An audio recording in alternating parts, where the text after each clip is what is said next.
السلام علیکم، میں ہوں فرحان علی آغا، اور یہ جو پرائم منسٹر عمران خان صاحب کی کال ہے پوری قوم کے لیے، یہ جو 27 مارچ 2022 کا جلسہ ہے امر بالمعروف، اگر آپ اس کو بظاہر دیکھیں تو یہ ایک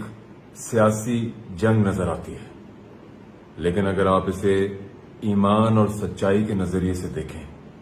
تو یہ جنگ ہے سچ اور جھوٹ کی، حق اور باطل کی، پاکستان کے مستقبل کی۔ پاکستان کی پوری قوم جنہوں نے پرائم منسٹر عمران خان صاحب کی 22 سالہ جدوجہد کو، سٹرگل کو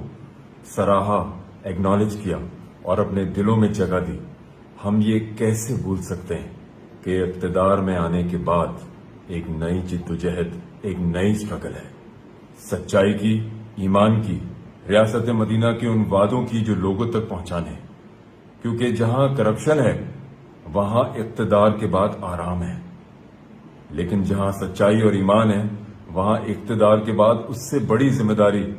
اور ایک نئی جدوجہد اور نیا سٹرگل ہے۔ میں دل سے دعا کرتا ہوں کہ اللہ پرائم منسٹر عمران خان کو اس جدوجہد میں سرخرو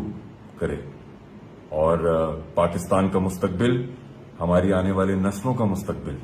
ہمارے بچوں کا مستقبل پرائم منسٹر عمران خان کی لیڈرشپ میں ہی ہے، کیونکہ آپ نے جو راستہ چنا ہے ایمان اور سچائی کا، یقیناً اس میں اللہ کی مدد شامل ہے اور پوری قوم کی دعائیں۔ پاکستان زندہ باد۔